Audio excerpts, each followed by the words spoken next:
as you're just flowing through those and trying to get to that next shot faster, you're not completing the one, you're not completing the recovery, and you're neglecting those two fairly critical portions of the fight.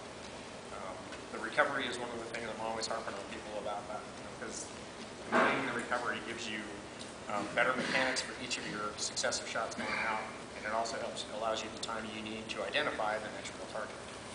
Okay. Defensively, the same thing, you got range, and again, for the height challenged in the class, you need to be aware of whose range you are in. Okay? You need to know that your B range is their A range, and sometimes your D range is their B range. You get those, I said 6'4", 6'6"-ish, right? And the last thing you hear is, "There's no way he can hit me from bang."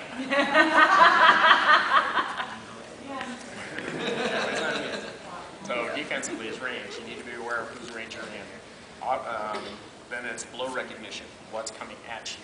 And that blow recognition, again, can be divided into up, down, left, right. Then there's the defensive selection. How are you going to get to that?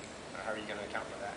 And then there's, again, delivery and recovery. If you're going to block it with your shield, you need to get your shield back to where it was. And execute that block and go back to where it was. Okay. So that's the 1 minute rundown of that. Should be pretty familiar to most of you. Again, those are the things that we're looking at. Just give you a little bit of a refresher on that. I'm going to go into a little more detail on that with those who have not heard it before. There's some of those concepts that need to be explained a little bit more so you kind of understand the terminology that we're working with. Okay. Is there any questions before we start getting in armor?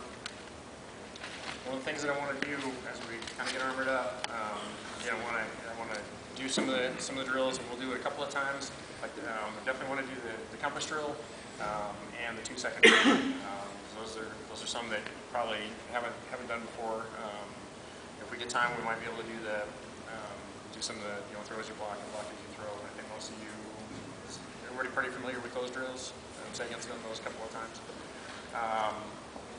But what I want to do is I want to have you work with these drills, and I want to have you do full armor a little bit faster, a little bit more power, so you can see how these drills work at something that is a little more like actual fighting. And then after we kind of do those drills a little bit, everybody gets a little comfortable with those.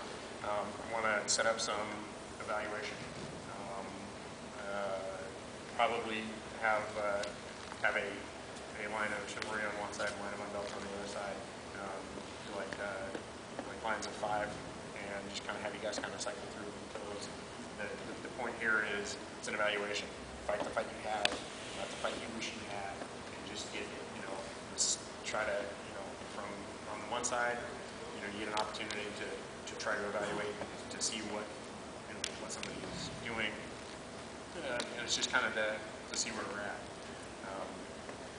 Again, it's kind of removing that competitive component a little bit, but you still want to that evaluation needs to be as real as possible. But that's ideally that's your turning point, so you can find out where you're at. And I'm going to be trying to kind of keep an eye on some of the things I'm seeing. A lot of times I see a lot of the same stuff. People having the same problems. You'd be surprised at the number of people who have exactly the problems that you're having. Don't think you're special because you have a hard time throwing your rat. Okay. So that's kind of where we're going. So let's have you guys start getting armored up. For those of you who want to hear the 5 on each side, just hang out here.